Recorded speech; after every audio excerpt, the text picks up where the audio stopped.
Good morning, everyone.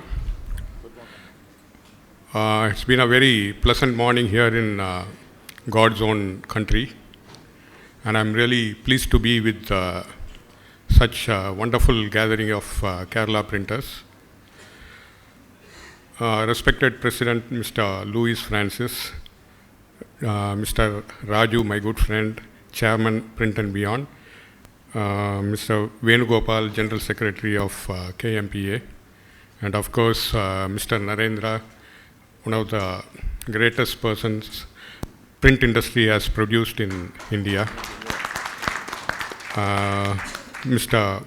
Manu Chaudhary, the young and dynamic gentleman from Calcutta.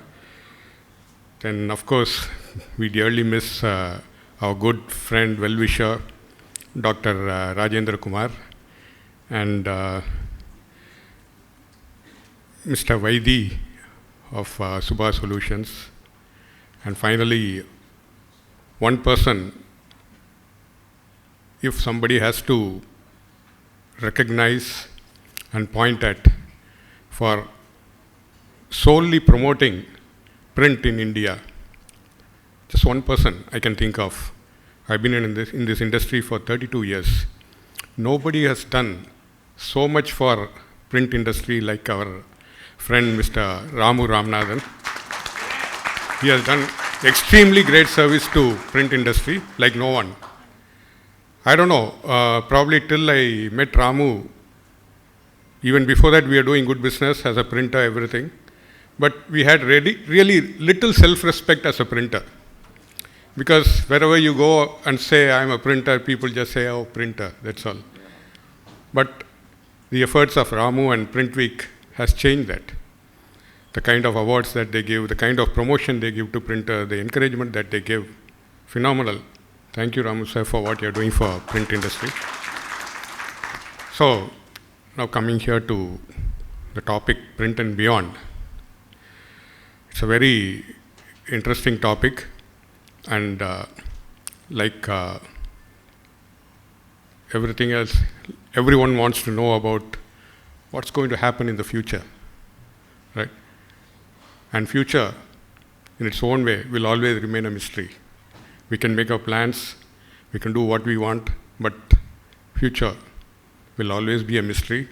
And those who win are the ones who dare. You just want the comfort of your chair, you just want to sit here and enjoy life. It's very difficult. So, before I start talking about what is in store for us in the future and what we need to do to stay relevant, I would like to say a few things about our press, Lovely Offset. Not to blow my own trumpet, I sincerely hope that there will be lessons for people here, because I find that you have a very large diversity of printers, big, small, medium, excellent, doing different kinds of work. I really sincerely believe that our journey will make a lot of sense to most people. Our company was started in 1961 by my father, who gained knowledge in printing only as a laborer. He started off as a laborer, and like most of the olden days business, it was started with the jewels pawned. My mother's jewels were pawned to start the business, and it started as a very small and humble unit. Printing of wedding cards, what people used to call as this marble paper. I think people in the older generation will know. The new gen will not even know what this marble paper is all about, See, all those bill books and other things, you have a wrapper, you cover. That was a huge market. That's what he was doing in the early stages. Then, as he grew, he found that job work was easier. So, he started doing job work. I had nothing to do with that at that stage. And we are doing that for quite some time. Till one fine day we got a wake-up call, not a wake-up. 90% of our capacity was utilized by just 2 people printing calendars. with us. And within a span of 2 months, both of us left us, setting up their own printing press without giving us any notice. So the lesson here is never put all your eggs in one basket. Don't depend on just one customer or two customers or just one vertical. It's too risky these days. And then we had a tough challenge till 83, 84 when both my brothers joined business, and with their support my father was able to turn things around. From being in deep debts in 1982, we cleared off all the debts, invested in the first used four-color. I think the first used four-color came to our press through Suprabhat. We bought the first Komari Sprint four-color. That was way back in 83 or 84. And since then, we have not looked back. Of course, there had been ups and downs, but we have never looked back. See, this journey was going on smoothly. We are doing a lot of job work printing. And job work printing means literally we are doing everything. During early 90s, we had about 9 4-color machines of various sizes and 1 5-color. Business was good. Our main market was printing for this matches and fireworks, printing boxes for matches and labels for fireworks. As time went by, people see that you make money and competition sets in. Even at that point, we were doing well because we stuck to just one golden principle: 24 hours delivery. You send me the material. If I have your art film and plates ready, you can take back your material within 24 hours. The point here is, irrespective of what you do, you should have something unique about your press. If you are going to do business like everybody else, look, I'm running a press, I don't know what is my strength, then you are going to be in trouble. You should know exactly what you want to do. You should have something special. Why should your customer choose you rather than somebody else? So you give him that. You should have that USP, as people say in marketing, you should have something unique about your press. And this 24 hours delivery was our unique thing. And this journey went on till 93, 94. We were all there. Even my youngest brother joined business during this period. 4 of us, job work. It means no work because your customer sends you the board, he gives you the artwork. You just sit there, do a little bit of management and count the money. So we thought that it's high time we did something on our own. At that point of time, we found that there was a huge opportunity in the digital media. That was the time when this Photoshop, CorelDRAW all came into existence, commercial existence, and image setter was catching up. The olden camera, they were all getting extinct. I would say, if somebody asked me what was the most important phase in Lovely Offset's history, I would say that we invested about 1.3 crores in buying that linotype Hell image setter from what we call today as Heidelberg. It was a big challenge because our turnover itself, job work turnover itself, was not that 1.5 crores. My father told me just one thing: your idea is good, but I don't know whether you'll be able to make money with this, but go ahead. Even if you fail, I can repay the loan with whatever I earned from other machines. Luckily for us, within 6 months, that unit started paying us back. It's not just a question of making money. It transformed Lovely Offset. That's what I would like to highlight here. See, you invest in some equipment, you make some money. There's nothing in it. But whether it has created the transformation in your organization. For someone who had been doing job work for so many years, trying to create an artwork, trying to find customers, giving them end-to-end solutions from designing to final product. It was a huge thing. Those days, we rarely spent time at home, sleeping 3 hours, 4 hours every day, because the technology was new. For information, that image setter was the first in Tamil Nadu, I think, first for linotype Helen in India.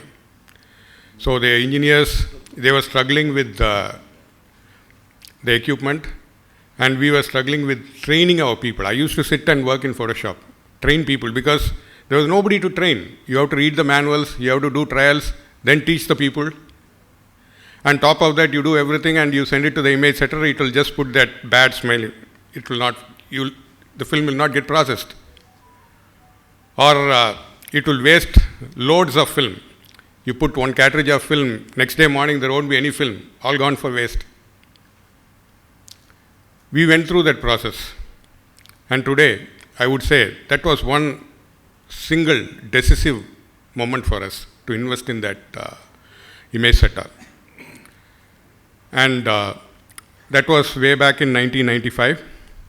96, with the confidence that we could create our own designs and products, we launched our brand Lovely Cards, making a few designs of wedding cards, small calendars. And 97, we realized the potential of retailing of these wedding cards and these stationery items. We launched our first showroom in Madurai in 97. And today we have 10 all over Tamil Nadu. We actually had one in Kochi also till 2004, which we discontinued for so many reasons. And our journey continued. So we had a taste of success when you jump into technology, taking some risks. 2002, we got our first CTP. We went to our Mr. Narendra's press, and he was kind enough to let people show us his CTP. We got our first Creo in 2002. And once you get into CTP, you cannot sit with old machines. The gentleman sitting there, my good old friend Vaidi, he was with Protec then. He came and gave us a beautiful presentation saying that, sir, you can throw out all your 10 four-color machines, buy one Mitsubishi. It took us a while to understand what he said. By the time my brother was convinced, unfortunately Vaidi had left the company, we got the machine. And then we got the taste of it. What a brand new machine can do. So, what I'm trying to highlight here is that you should look ahead. Don't try to go about beating the bush. Don't sit in your comfort zone. Take risks. Risks that will not kill you. If you take too much risk, it's certainly not business, it's gambling. You should know how much risk you can take. And if you're not taking any risk, you're not a businessman. So take calculated risk, progress. And 2004, we got our first export order. Again, the point here is how we got it. It was from Sri Lanka. The single reason that we got is because of our website. People did not have a website during those days. So someone from Sri Lanka wanted to print textbooks, huge volumes those days, about 2-3 crores. 2-3 crores those days was phenomenal. He was looking for a printer in Tamil Nadu to print those books. He has taken the order. He did not have the capacity to print. So he was hunting. He did not know where to go. He just went around the internet, and next day he was here visiting our factory. He was convinced that we'll be able to deliver. And that's how our export journey started. Again, the point here is you should know how to use technology. If we had just sat there without creating our website, we would not have got our first export order. So today, you should have a very strong presence in social media. Whether you're doing B2B or B2C, it doesn't matter. It makes sense to have a social media presence. You don't know where or how you're going to get those inquiries. Unfortunately, most printers are extremely negligent on this aspect. you should promote yourself. You should have a proper website and you should have a decent social media presence. So the journey went on. 2006, we invested in bindery. We got we leapfrogged, I would say. We had a PBM perfect binder. I think it was a 6-clamp perfect binder, capable of doing about, say, 10,000 books a day. My brother Vijay Kumar, who passed away in 2019, he had his own vision. One fine day, he just walked up to me and said, I'm going to buy a perfect binder from Mullah Matni. I asked him, what price? What capacity?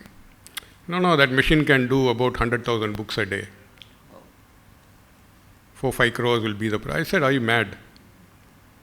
You don't have orders for more than 100,000 books a year, and you want to buy a machine that can produce 100,000 books a day. He said, I will buy. Let's see. I am seeing potential. Believe me or not, within a year, we were running that machine in full capacity. See, sometimes you just have to go by your gut feeling and your risk appetite. You want to see all the data on paper, you'll just keep waiting all your life. As somebody said, I think it is Colin Powell, I think. He says, if you have 40-50% data, you should make a decision. If you are waiting for 80-90% data to make a decision, you'll never make a decision in life. So you should know, you should trust your instincts and take reasonable amount of risks to go ahead. Another interesting thing I wanted to share with you is, today, as a printer, we are into almost everything except security printing. You want to print a book with us, we can do. You want to do a carton, we can do. You want to do a rigid box, we can do. Whatever special effects you want to do. You want to do laser cutting, we have an equipment. You want to do cold foil, we have. You want to do UV printing, we have. The question that may arise in your minds is, how, why? It's very simple. We listen to our customers. Whenever we found that there was a requirement for our customers, in fact, they pushed us. When we printed calendar for somebody, he said, why don't you do diaries for us? So we did it. We started doing it manually and we did it sincerely. So once we started getting repeat orders, we were bold enough to invest in a case binding line. You know how much it costs. So the point is, you should listen to your customers, you should take cues from the market, you should know what's happening in the market, and you should always trust your instincts. So that's how we grew, and I sincerely hope that a lot of printers in Kerala also grow and make this as a hub. And the greatest disruption then occurred in 2020, COVID. I'm sure it simply turned things around for everyone, upside down. But when COVID was announcing itself, sometime in November, December, you read news from China. It says there is something called COVID here, it is disrupting things in China. We were very happy. Guess why? All our print buyers were moving their orders from China to us. We were bombarded with orders. I can tell you, bombarded. People who were kind of reluctant to move their production from China to India, they jumped. They took flights, came down here, sat with us. No, you have to do this, you have to do that. I think they hoped that or believed that COVID was not going to touch India. So they were desperately trying to move jobs out of China into India, and very few people were actually equipped to handle those kind of volumes and requirements. So it went on fine till March. Then we realized that COVID was going to hit us, and it was going to hit us hard in ways that we can never imagine. And even during those days, till our Prime Minister announced lockdown, Nobody even dreamt that there was going to be a lockdown like this. So once we got the wind of things, we realized that at least for 10-15 days we'll have to shut down plants and things may be disrupted. We had just 3 stakeholders in our mind. One, most important people in your organization, your workers and staffs, then your suppliers and your customers. First thing that we did, we called our senior staffs and reassured them. Look, if something can be done by the management to get people through this troubled times, through money or through effort, we are always there for you to support you. And we formed some small groups which will take care of people nearby. We gave them enough cash. And before we closed the factory for lockdown, I think it was 26th or 27th, we paid that month's salary. We knew that it was the end of the month, and if we wait till 1st of April or whatever it is, and for some reason if the banks are closed that day, people are going to be in trouble. Before we closed, we paid our workers. We paid most of our suppliers. With whomsoever we were doing these online transactions, we paid them. And people to whom we were able to send checks by courier, we sent it before we closed the factory. And then customers, we called most of the customers and told them that there's going to be a problem. Of course, at that point of time, nobody could complain because everyone knew what was happening. Wherever we could ship, we shipped. There are other people, we just told them, your goods are ready, you can pick it up anytime, we are through it. See, the key points here are, we got our workers' trust. People started believing us. During the entire lockdown period, we paid every employee. We did not deduct anything. And during the month of April, we normally pay bonus in Sivakasi. We paid it in full. Nothing saying that we'll pay you half today, half tomorrow, because the logic is very simple. The bonus period for which the employee should work terminates on 31st March. He has worked till 25th or 26th of March. There is no justification in holding back bonus. We did that, and most of the printers in Sivakasi followed it, whether they liked it or not, followed it. What it created was a kind of peaceful atmosphere in Sivakasi because the workers got paid. They felt safe and secure. They didn't have to go and beg for food. Another interesting thing is we formed some committees, it's not related to our business, trying to identify people who are hungry and feed them. Much to our surprise, we could not find anyone. Sivakasi has become prosperous. People had their own way of getting food. Whenever somebody sends a WhatsApp message that somebody is struggling, there's some old person not able to get food, we send people. Before our people reach there, maybe half an hour, 45 minutes, at least 2 people would have given them food. That was the kind of situation in Sivakasi. It created a kind of trust and goodwill between workers and management. Our suppliers, of course, were happy because they got their money before lockdown, because everyone needs money during that period. And most important thing here is, you want to give, but you should have. This is one very important thing which I want all of you to note. What we do in the name of business, we take excess risks.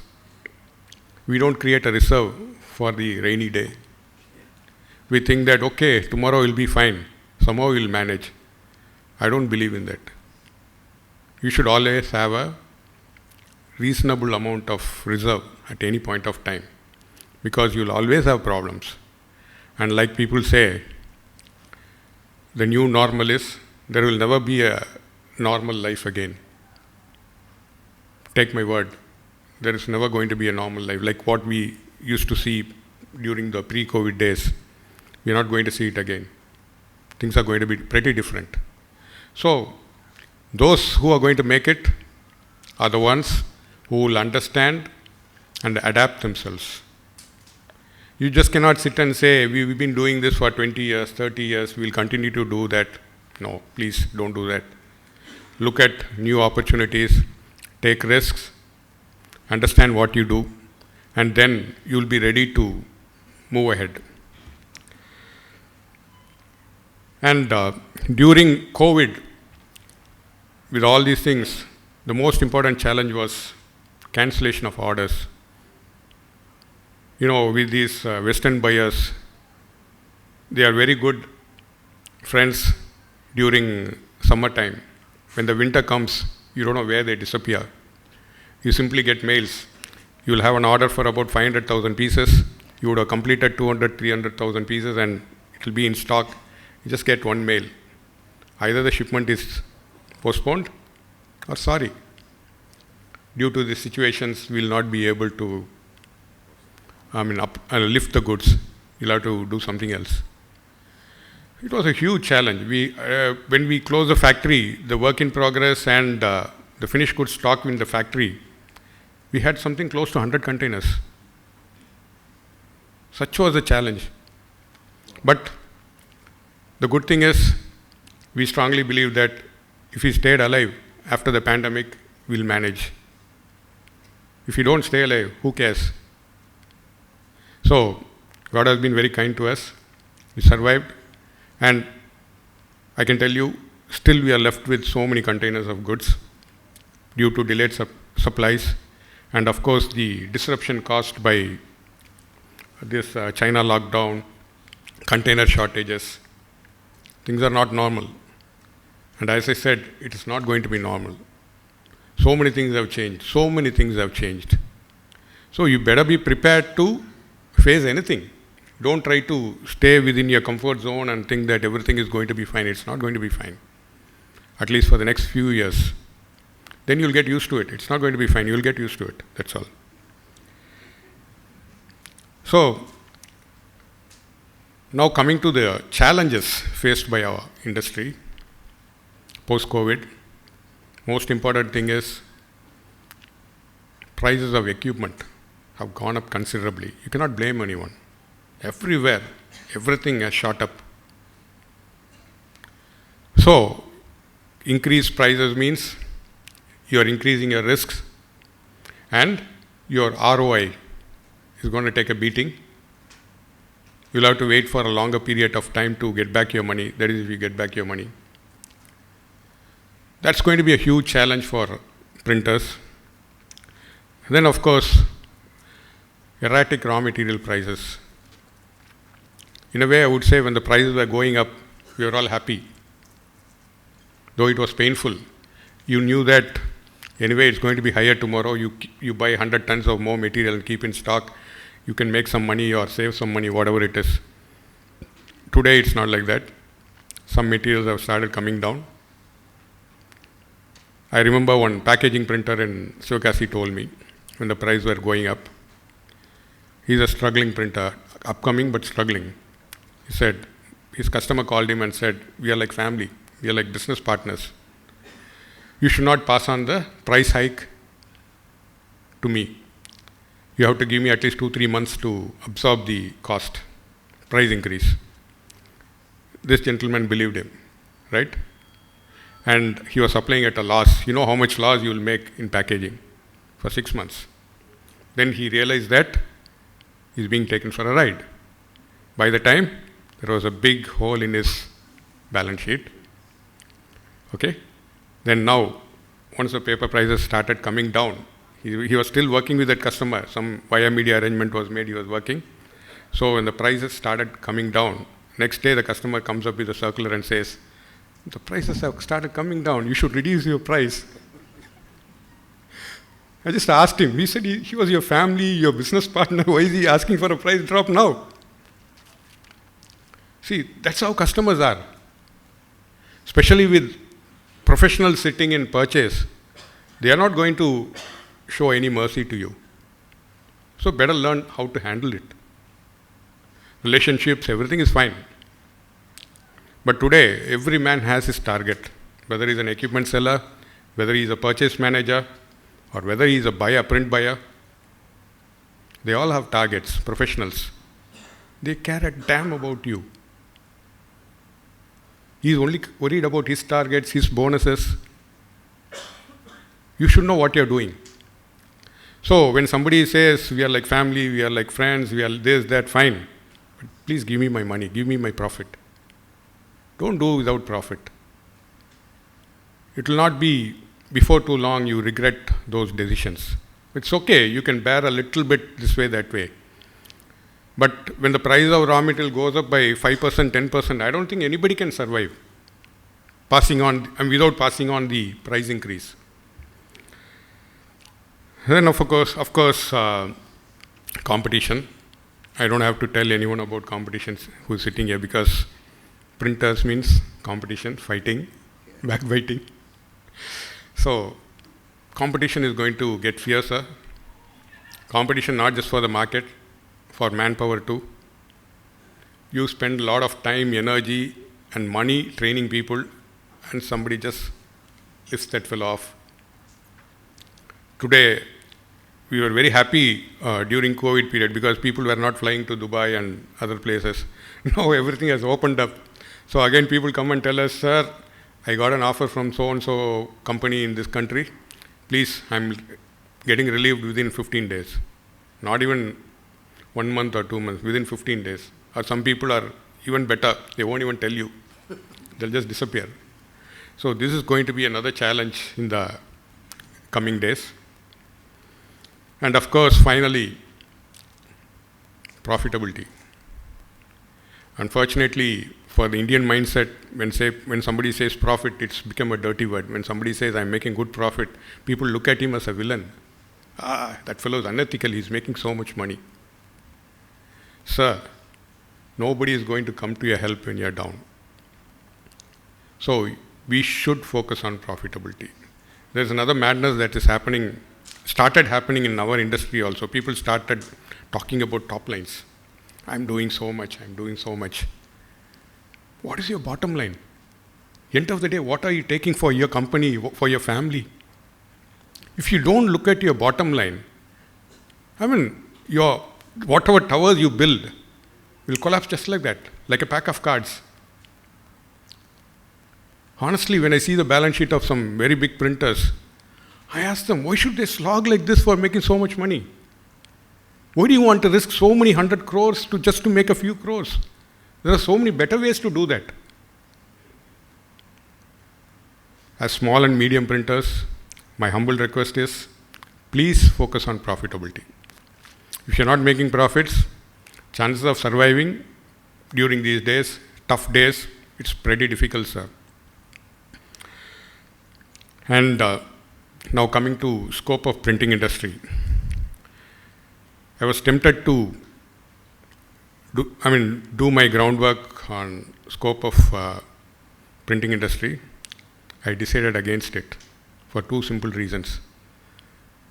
First is Mr. Narendra, who knows what is exactly happening in the market and who can accurately predict what is going to happen.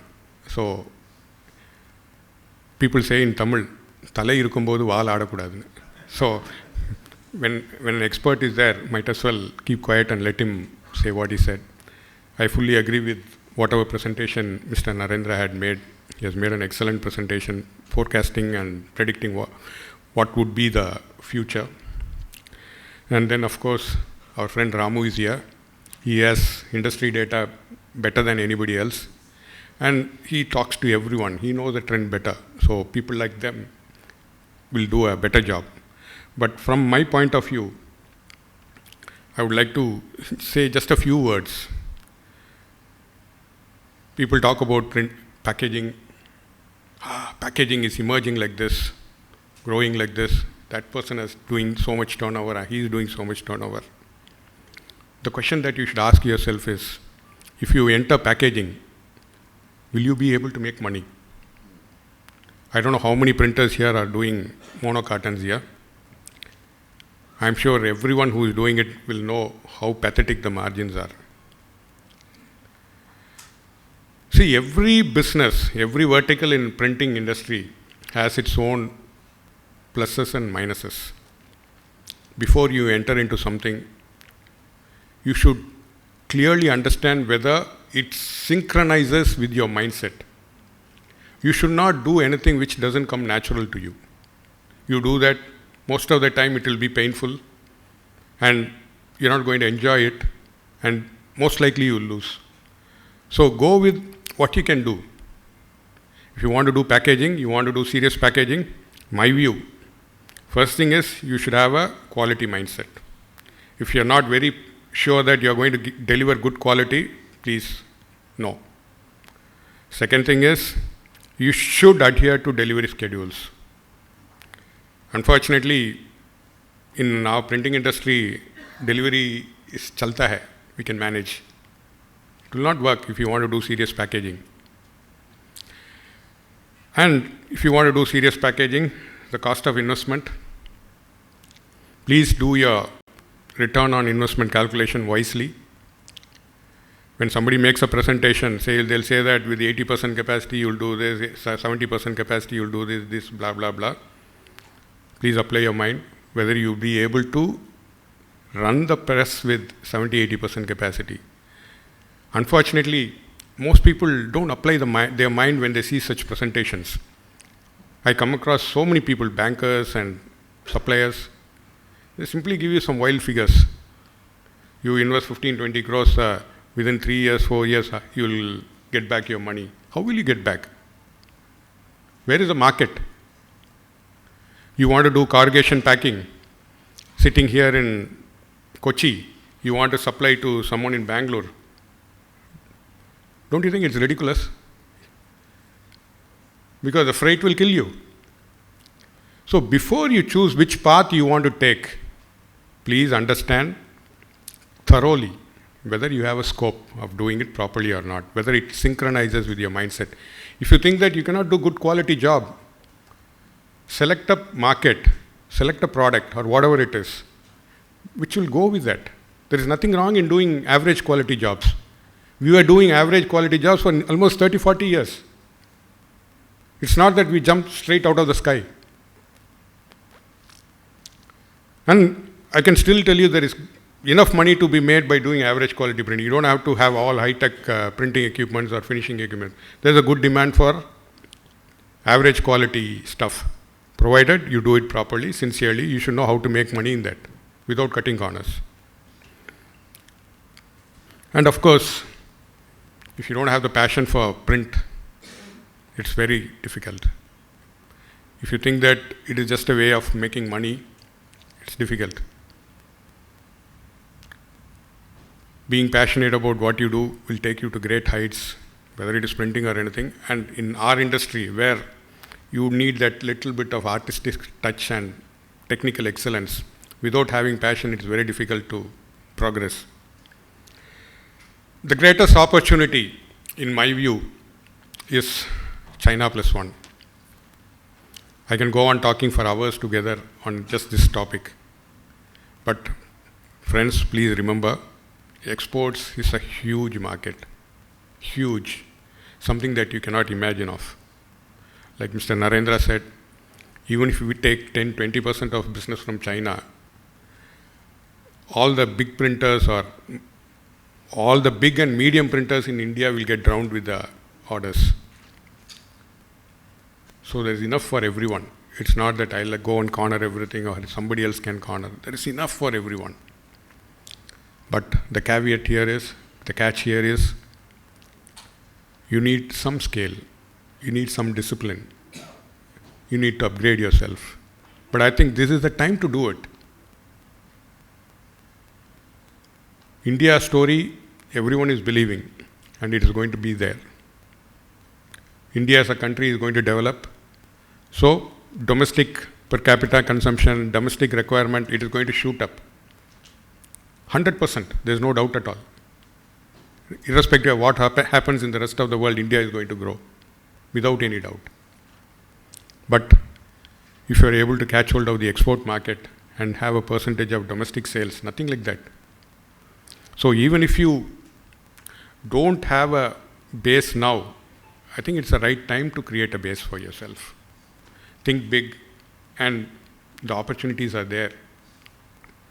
What kind of products? Every kind of product. Any printed product, there is a demand for, from buyers overseas. And the volumes are huge, just huge. So, next question will be, how do you tap that? Like I said, every organization requires a solid foundation. Printing, when I say this statement, I don't know how many people are going to believe it. Printing is a high-tech business. Unfortunately, most printers don't believe it. I challenge in open meetings, our industry is far superior to most advanced spinning and textile mills. The government goes behind those people, offering them shops, this, that, benefits. What does it do for our industry? It doesn't even know that there is something called a printing industry. It doesn't even acknowledge us as an industry. But we are high-tech. When we say high-tech, it doesn't mean that people like Lovely, Pragati, CDC, they are all high-tech, we are not. No.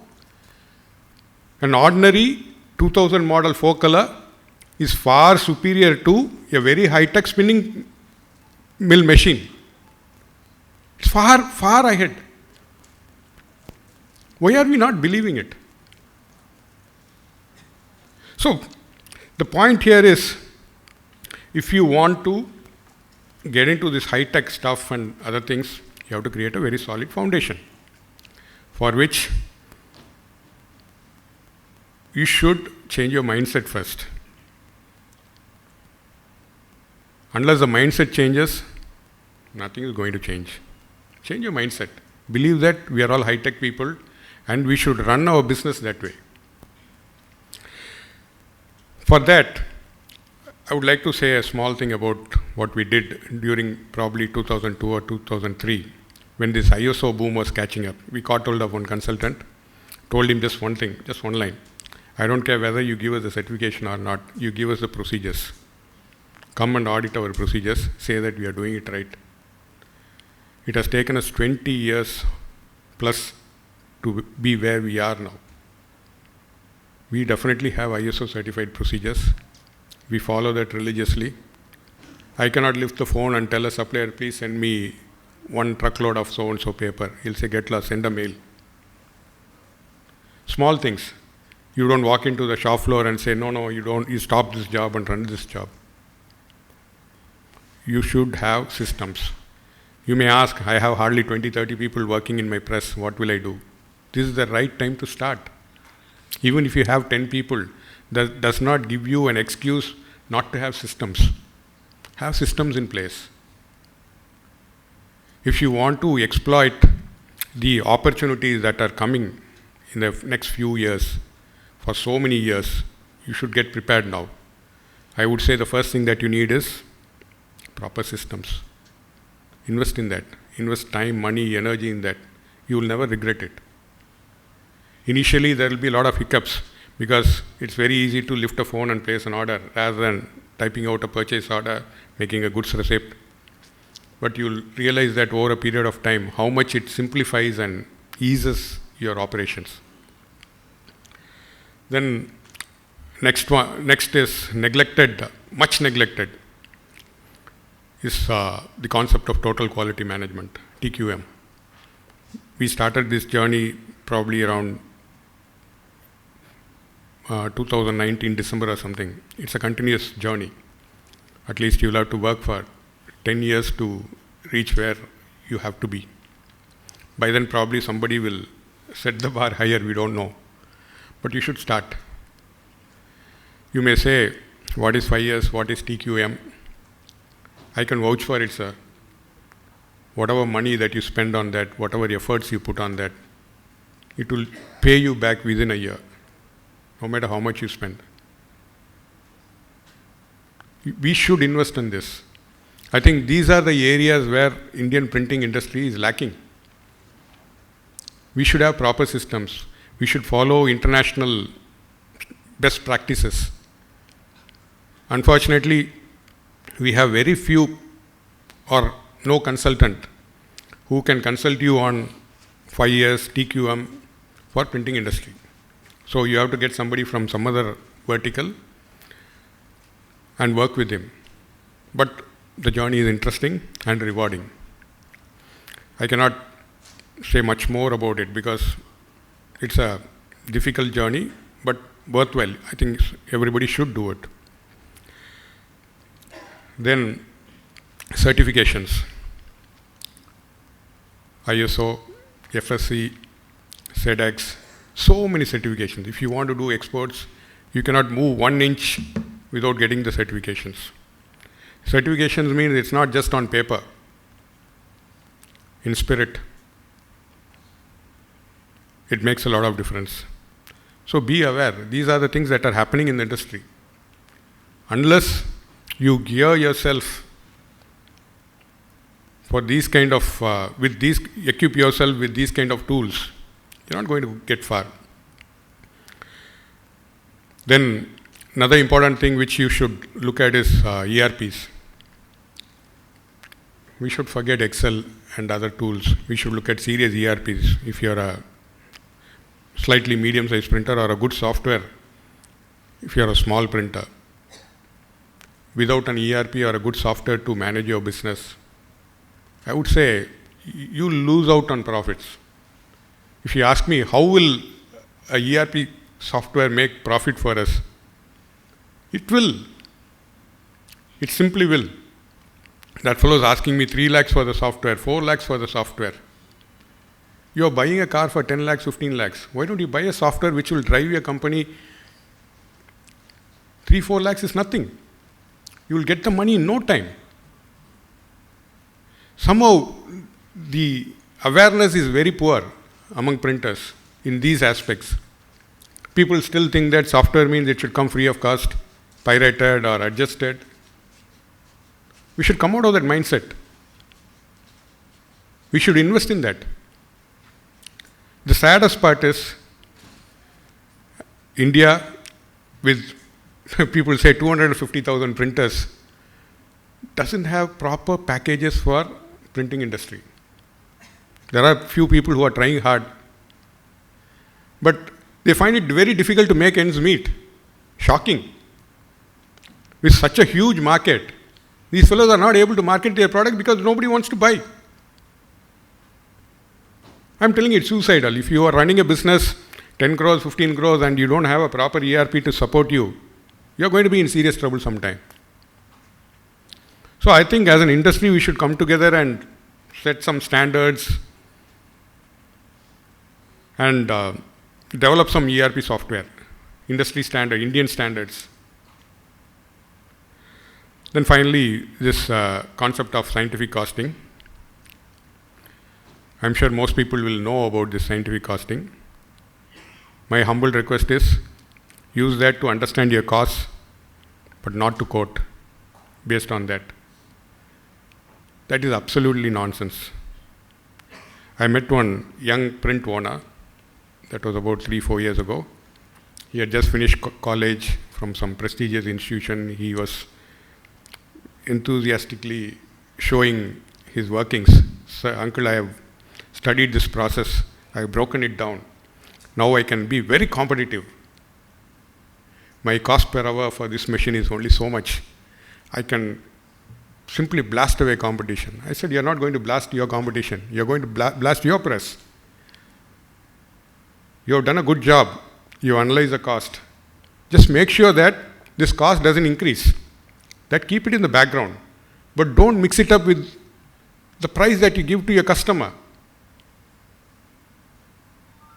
So this concept of scientific costing, irrespective of what people say and do, use that to understand your costs, but not to play with your profitability or what you're going to quote for your customers. And then another thing, in emerging India, the greatest challenges ahead is compliance. Compliance is a big headache, and I think most of the business people are under-equipped to handle the compliance load. Government says we have simplified. It's not. It's pretty complex. Evading tax is going to be very, very expensive. So might as well hire proper consultants, bring in proper systems into your organization, wherein all the compliances, whether it is GST or income tax or labor laws, you just cannot escape from the government. So learn how to be compliant. Otherwise, one day, all your past misdeeds will catch up with you and you are going to be in trouble. See, you may be wondering why this guy is talking about so many, these things rather than equipment, technology. Equipment, technology and other things, you can find it online. Whichever is comfortable to you, whichever is convenient to you, you can always do your research in no time and get it. But these are the things, core things that you need for modern India. If you are going to be lax on this, certainly you are going to have a problem. That is why I keep emphasizing. And finally, for those of you who are having HT connections, I don't know what is the law here in Kerala. It makes sense to go for solar power. We have about 3 megawatts of renewable energy. And I can tell you one investment that will definitely pay you back is solar. See, end of the day, as a printer, we have to make money. Making money is, one is through profits, other is cutting costs. Solar is one thing which every printer should invest if he can. If you have some surplus money which can be invested, I think you should never give up on solar. That should be in your priority list. Whether you do good for the environment, blah, blah, blah, let's forget all that. It makes economic sense to invest in green energy. And I think everybody should try to do that. Like Mr. Narendra said, there is going to be a huge power shortage in the coming years.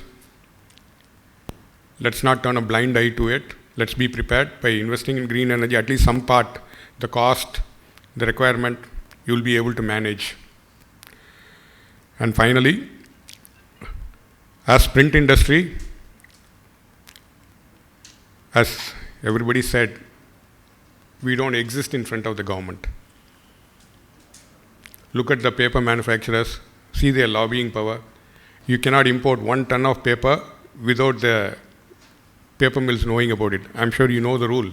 If you want to import paper, at least 30 days before the consignment comes, you have to inform the customs department. You have to notify them. You just cannot import.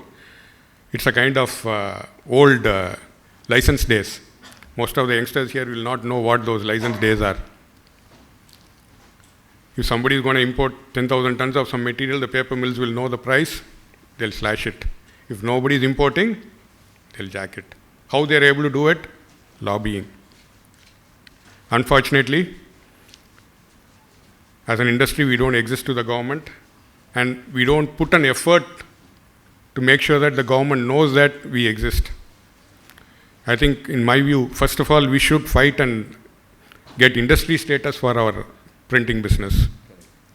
We are considered a service industry. We should be ashamed of it. We are manufacturers. We are not given the due respect. You may ask, what if we are considered service providers? Why should we why should we go into that industry category? Government offers a lot of benefits for businesses that they consider as industry, not as services. So unless we get into that league, it's very difficult to go and fight for printing industry. So I think KMPA should take the lead. I think BMPA is doing a wonderful job in trying to bring printers together. Maybe we should all join hands and do something for the industry.